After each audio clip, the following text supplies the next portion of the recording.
So when it comes to interviewing, what are some tips that you can give us virtually? Because that's probably how we're going to be doing it for sure. So I've been trying to like fact find and gather some info over the past couple weeks. And in terms of interviewing, some people are having face-to-face interviews kind of in a similar way that you and I are doing now.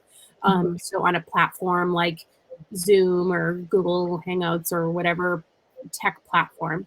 But a lot of people in a lot of hospitals are conducting one-way interviews, which are essentially like an on-demand interview. So they'll send you a link to this kind of third-party website that they use for this.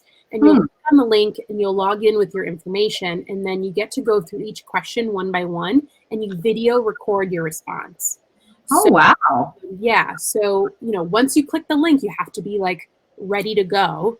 So I usually recommend, having your cheat sheet notes up on your computer, regardless of however you're interviewing. Have your resume up on your computer in case you need to, draw back on some experiences there. And then like right now, I have my notes app open on my computer with just like some bullet points of things that I know that I wanted to make sure we talked about in our conversation. So I would do the same exact thing for an interview, whether it was a live interview like this or an on-demand, like record my response type interview. Wow. Like I was definitely thinking it was going to be interviews like this, but doing like a third party. Wow. Duh. Yeah.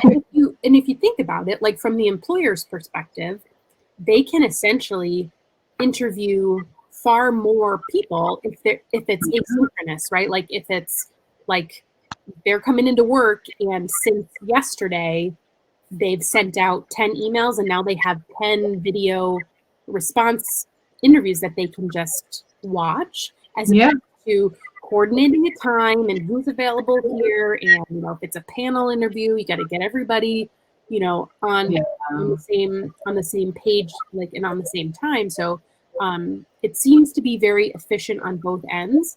I haven't gone through one myself, but I think that it's good because if they're interviewing more people, you're getting the chance of you being able to present your face and speak and show yourself is a lot greater than, let's say, if they were interviewing, if they're going to interview 10 people in person, but maybe they'll interview 30 people virtually. I think that that's better for the applicant if you are a strong applicant who interviews well.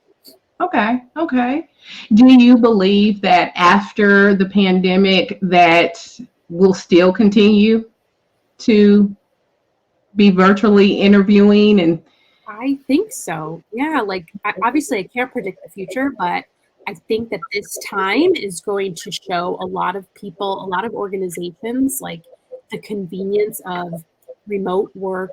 There are certain things that have become more efficient. And leveraging technology advances.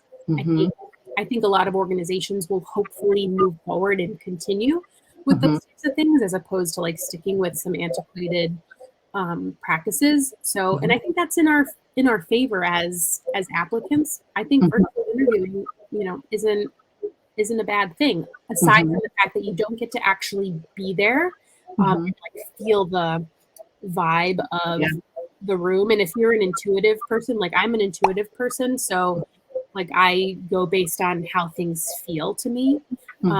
So that could be a disadvantage, but for the most part, I think it's a good thing.